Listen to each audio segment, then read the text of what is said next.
Il est 13h30 à Paris. Bienvenue si vous nous rejoignez dans ce Paris Direct. Bienvenue dans votre rendez-vous 100% foot. Le club du mondial, ça démarre tout de suite. Pendant 30 minutes, on passe évidemment à la loupe toutes les actualités de cette Coupe du Monde de football. Et c'est toujours en excellente compagnie. Bonjour Benoît Perrochet. Bonjour Elisabeth. Bonjour Hervé Quamo, l'un de nos consultants pendant toute la durée de cette Coupe du Monde. C'est parti donc pour une nouvelle semaine. Elisabeth. Voilà, avec le deuxième match des Bleus. On va évidemment beaucoup vous parler d'équipe de France aujourd'hui. Les Bleus face à l'Irak, ce sera ce soir à Philadelphie. Objectif qualif pour les hommes de Deschamps. En cas de victoire ce soir, le billet pour les 16e sera dans la poche. L'équipe du Sénégal nage en plein psychodrame, en pleine Coupe du Monde, alors que les Lions de la Teranga s'apprêtent à affronter ce soir la Norvège. Prime non versée, un sélectionneur sans contrat, une restauration qui laisse à désirer à l'hôtel. La frustration monte en interne, l'organisation qui tourne un peu au fiasco. Voilà, on vous fera le débrief et tout va bien en revanche pour une autre équipe africaine, c'est le Cap-Vert. Après avoir tenu en échec l'Espagne lors de la première journée, les requins bleus qui ont partagé les points avec une autre équipe championne du monde, l'Uruguay. Et du coup, les 16e de finale, ça n'est plus un rêve si lointain. Vous avez le programme du jour, restez avec nous sur la demi-heure, le club du mondial. C'est parti, allez, on y va.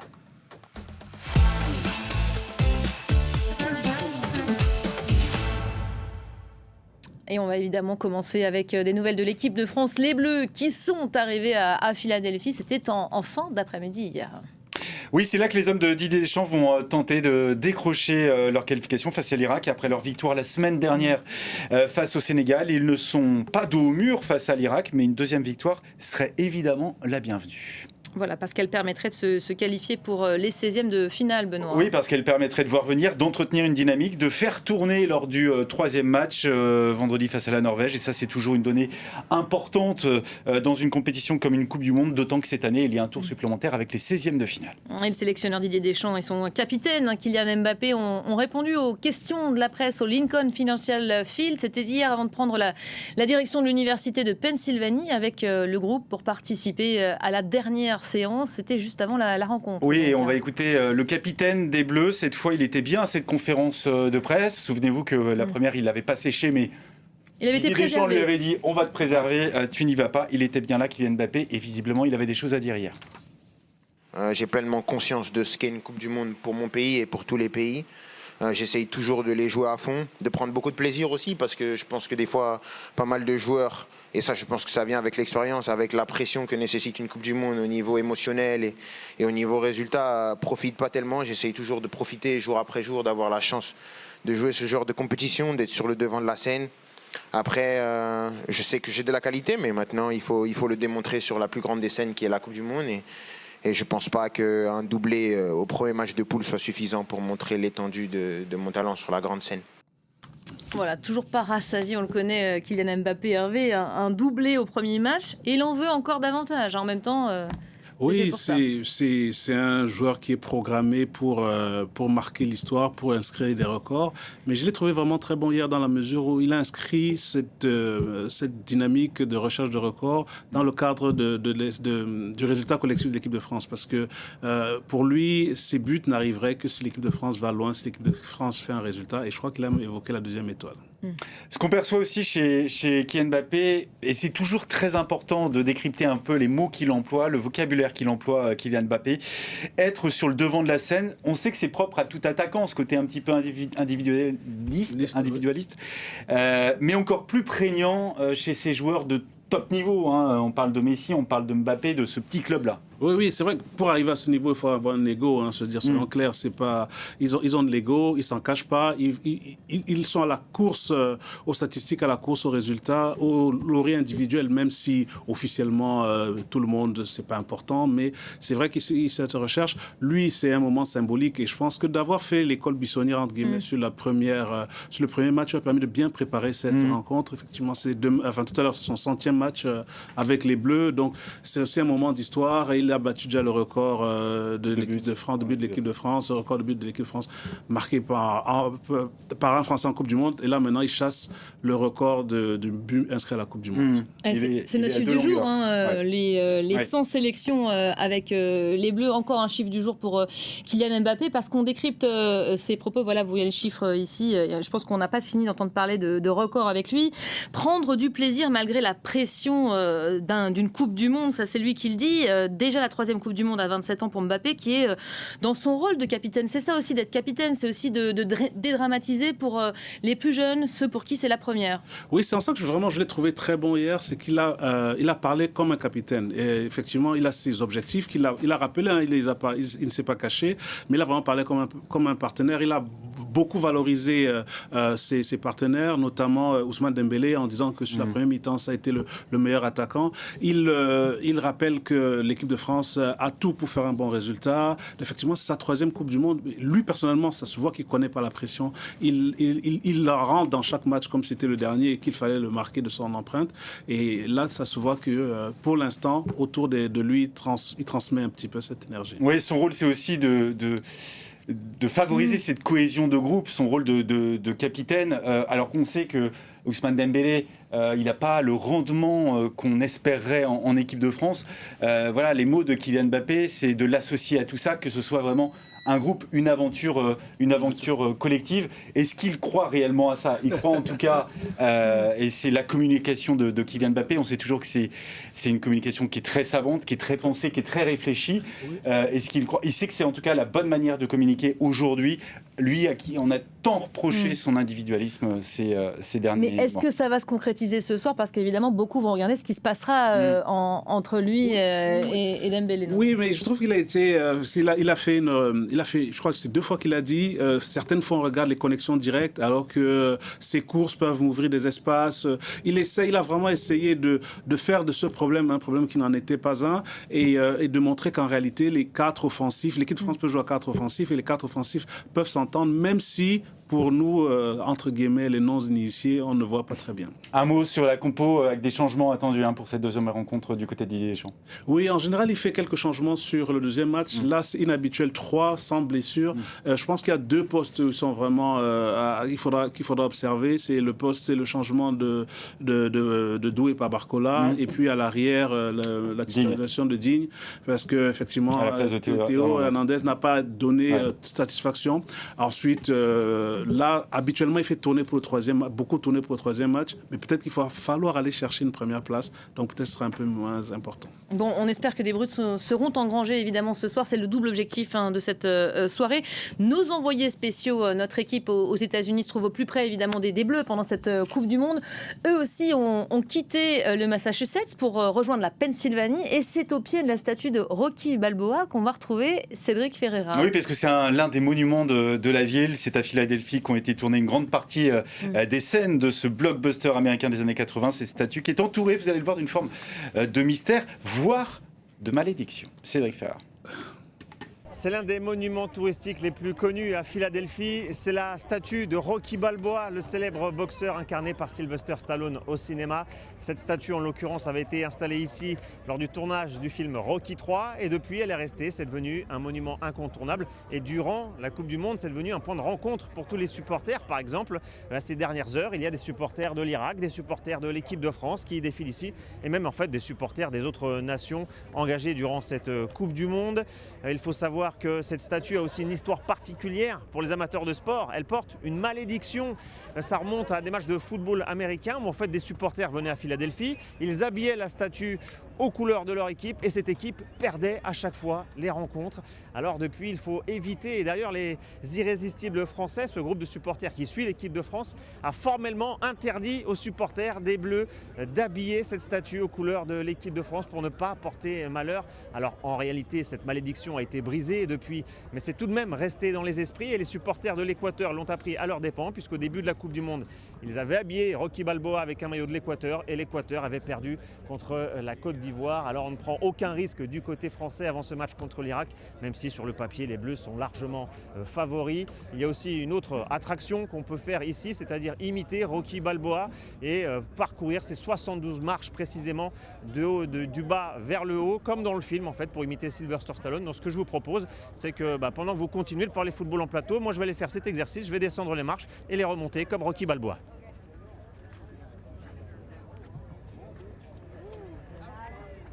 Bon, il n'y a pas un Français qui a mis le maillot irakien sur la statue là, hein. D'ici à ce soir, on porte l'œil à personne. L'Irak étant sur le papier l'adversaire le plus faible hein, de la poule, la tâche devrait être théoriquement une formalité pour les tricolores qui font partie des principaux prétendants. Oui, mais pas question de se faire piéger par une formation qui a certes été surclassée par les Norvégiens 4-1, mais qui avait tout de même réussi à tenir en échec, on s'en souvient. Rien de moins que l'Espagne en match de préparation, un partout le 4 juin, c'était à la Corogne. Le sélectionneur de l'Irak, Graham Arnold, qui demanderait presque à changer les règles du jeu avant d'affronter les Bleus. Écoutez. J'ai demandé si on pouvait jouer avec 3 gardiens, mais ils ont dit non. Ils ont des joueurs incroyables et c'est un honneur. C'est un honneur et on va sortir sur le terrain en étant concentrés sur nous-mêmes. Et quand je dis ça, je parle de notre propre performance. On ne peut pas contrôler la performance de la France, mais on peut contrôler la nôtre. Et on s'assure que les joueurs sont complètement prêts à aller sur le terrain et montrer au monde de quoi ils sont capables. Et c'est la chose la plus importante. Bon, l'équipe irakienne qui part avec un lourd désavantage hein, dans ce groupe très compliqué. Première Coupe du Monde qu'il dispute quand même depuis 40 ans. Hein. Oui, absolument. Cette participation en Coupe du Monde qui reste un événement à ne pas manquer après 40 ans d'absence dans la compétition, y compris au Kurdistan, dans le nord du pays, où la présence de joueurs issus des minorités nationales compte beaucoup. Le reportage de notre correspondante Marie-Charlotte Roupi. Au Kurdistan irakien, le club de football du Erbil SC est une institution. Sur ces terrains se sont entraînées plusieurs générations de joueurs qui ont rejoint l'équipe nationale irakienne, comme le défenseur kurde Hakem Hashim. C'est une grande fierté quand on voit qu'Hakem Hashim est le fils de cette ville et de cette équipe. Il y a 2 ans, il jouait ici dans l'équipe d'Erbil et maintenant dans l'équipe d'Irak. Il joue en tant que titulaire. Pour ces aspirants footballeurs professionnels, le voir participer à la Coupe du Monde ouvre de nouveaux horizons. On veut continuer sur ces traces. On rêve d'arriver au même niveau parce qu'on veut voir nos joueurs, les joueurs kurdes. En périphérie d'Erbil, la ville majoritairement chrétienne d'Enkawa a elle aussi ses représentants, de la communauté assyro-chaldéenne qui compose aussi 40% de la diaspora irakienne est issu le milieu de terrain Rebin Sulaka. Sa famille a émigré lorsqu'il était enfant vers la Suède où il a fait carrière. Ça me rend heureux et j'oublie tous mes soucis quand je regarde cette photo. Elle prouve que nous sommes les enfants de l'Irak, que nos racines et nos origines sont irakiennes. Sa fierté est d'autant plus grande que l'Irak ne s'était plus qualifié pour une Coupe du Monde depuis 1986. Je me souviens quand l'Irak a rejoint la Coupe du Monde pour la première fois. Je me souviens à quel point nous étions heureux que l'Irak soit qualifié. Alors imagine quand c'est ton propre fils qui est dans l'équipe et qu'il se qualifie, le bonheur est multiplié par 2. Quand vient l'heure du premier match, lui fait sa valise pour aller soutenir son fils, tandis que les supporters se rassemblent dans les rues d'Erbil. Il faut qu'on soit avec l'Irak. Nous sommes tous frères. Ce n'est pas comme avant. On ne dit pas les Kurdes sont différents, les Arabes sont différents. Non, on est tous ensemble. On est tous dans le même pays. On doit tous soutenir l'équipe. Malgré un but marqué, les supporters ont été bien déçus du score du premier match de leur équipe, 4-1 pour la Norvège. Mais ils suivront quand même assurément le prochain contre la France.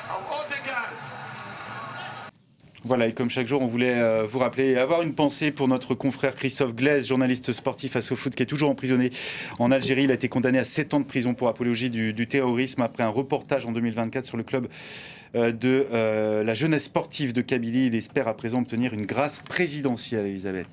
Et on vous reparle de l'autre match de ce groupe I, le Sénégal, qui affronte donc la Norvège. Pas le droit à l'erreur pour les Lions de la Teranga, qui avaient réussi à tenir tête à l'équipe de France pendant 45 minutes avant de s'écrouler, on s'en souvient. Sadio Mané face à Erling Haaland, les Sénégalais face à leur destin, plus le droit à l'erreur et faux pas interdit pour les hommes de Pape Thiaw. La préparation du Sénégal qui a en plus été perturbée ces derniers jours par des problèmes extrasportifs. Bon, ma séquence préférée avec mon goodies préf, il faut qu'on en parle. Non, mais sincèrement, il faut qu'on s'en parle.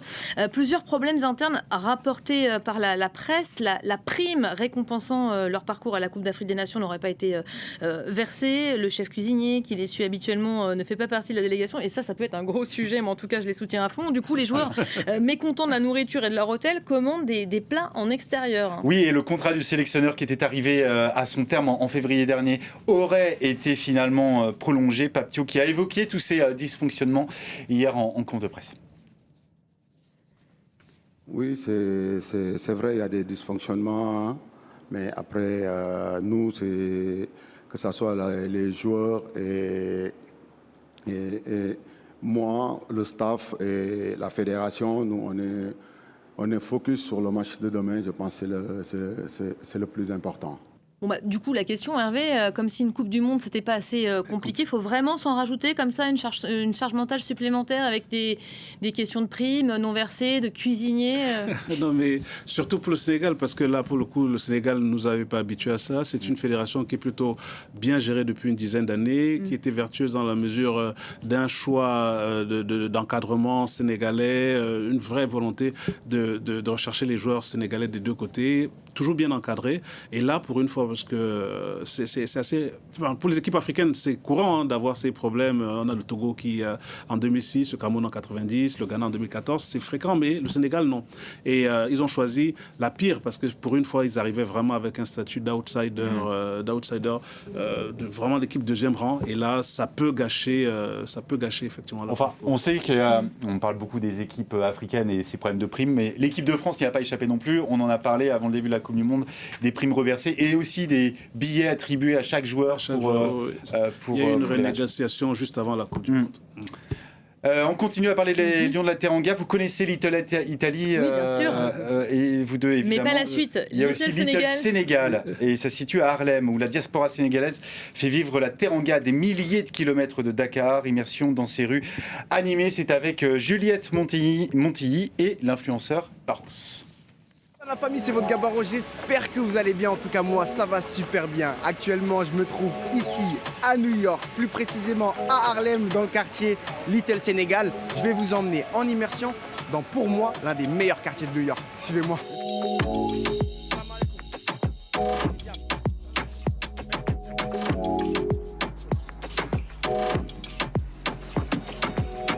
Là actuellement on est sur la 116, une rue mythique.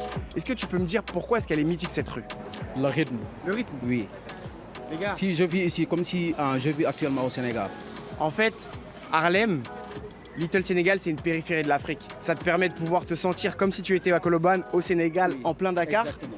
Mais tu es à New York. Pour ce qui est de la Coupe du Monde, comment on dit, y a des jours qu'on gagne, il y a des jours qu'on perd. Mais j'espère sincèrement avec tout mon cœur, la prochaine match qu'on va gagner, Inch'Allah. Ça sera quand ton pronostic, toi?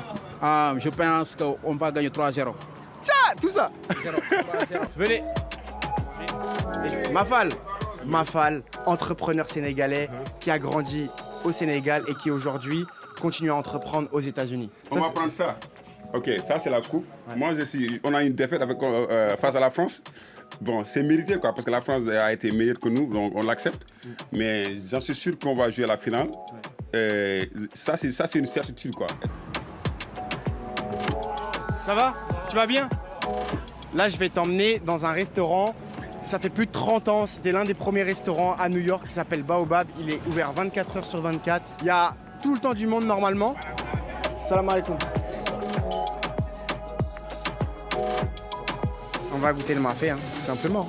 Tu prends un peu de sauce que tu mets du coup sur ton riz. Tu souffles parce que c'est chaud. C'est trop bon. France 24, c'était un petit moment en immersion, Little Sénégal, avec votre Gabaros. J'espère que ça vous aura plu, j'espère que ça vous aura fait voyager pendant cette période de Coupe du Monde, ici aux États-Unis, Canada et Mexique. Trop content de vous partager un petit peu mon Sénégal, notre Teranga, et on se dit à très vite pour de nouvelles aventures, je l'espère. Ciao, ciao. Bon, un petit mafé comme ça devant le match du Sénégal, ça le fait, non, Benoît? Ça donne envie, ouais. Allez, les matchs à suivre aujourd'hui, puisqu'il y a évidemment le groupe I, le groupe de la France, mais également le groupe de l'Argentine et de l'Algérie. Argentine, Autriche, Jordanie, Algérie. Algérie qui doit se remettre à l'endroit après avoir été étrié par l'Algérie. On s'en souvient, il y a le triplé de Lionel Messi. Oui, c'est le match à ne pas perdre. C'est le match qui est le plus à leur portée, je trouve, dans ce groupe. Et après, terminer par un contentieux à résoudre avec l'Autriche, pour rappel, pour ceux qui sont plus jeunes, qui se rappellent, qui savent pas qu'en 82, l'Allemagne et l'Autriche s'étaient arrangés pour les faire sortir de la Coupe du Monde.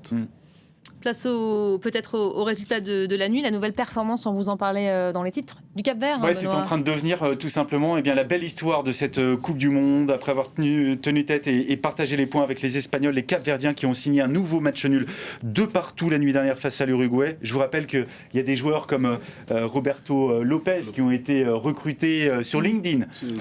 Voilà, la 64e nation au classement FIFA, dont c'est la première participation à une Coupe du Monde, a ouvert le score par Kevin Pina, qui a égalisé par Helios Varela sur son premier ballon, alors que Maxi Aroro et Agustín Canobio avaient remis la Céleste sur les rails. Ces requins bleus qui participent à leur première Coupe du Monde, Hervé, et qui ne sont nullement impressionnés par tout le cérémonial qu'il peut y avoir autour d'une Coupe du Monde.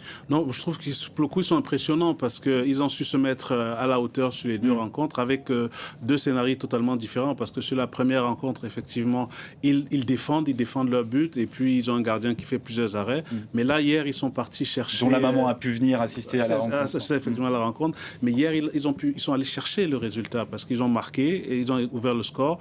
Et ensuite, ils ont été menés au score et ils sont quand même allés le chercher. Donc, c'est deux résultats nuls. La qualification n'est plus aussi lointaine. Ils peuvent se qualifier. Le dernier match va compter.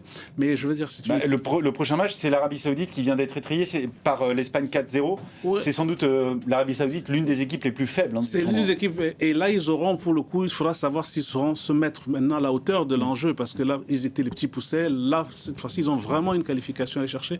Mais j'ai pas tellement de doute parce qu'en 2013, ils sont qualifiés pour la première CAN et ils ont fait quart de finale. Donc je pense que c'est des joueurs. En 2023.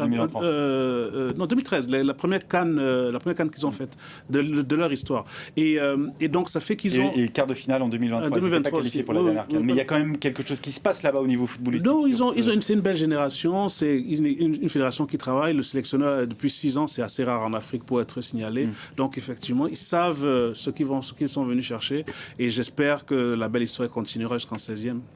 Bon, l'équipe du Cap-Vert, évidemment, tout le monde en attend beaucoup. Une toute première victoire aussi en Coupe du Monde pour l'Égypte qui entrevoit la qualification. Les Pharaons qui étaient menés pourtant au score pendant 60 minutes par la Nouvelle-Zélande. D'abord apathiques, ces Égyptiens, avant d'enfin prendre le contrôle de la partie en deuxième période, en égalisant grâce à Moustapha Ziko. Puis le troisième but en Coupe du Monde pour l'ancien joueur de Liverpool, Mohamed Salah. Et enfin Trezeguet pour le 3-1. On retiendra la belle réaction donc, des Égyptiens qui signent leur première victoire en 4 participations à la Coupe du Monde. Le septuple champion d'Afrique qui passe en tête de ce groupe G après le match nul un peu plus tôt entre la Belgique et l'Iran. Un nul contre les Iraniens vendredi à Seattle suffira donc aux Égyptiens pour valider leur billet en 16e de finale, Hervé. Oh oui, c'est sûr, mais je pense même qu'à 4 points, ils peuvent se qualifier parce que parmi les meilleurs troisièmes en fonction du score qu'ils feront pour ce dernier match.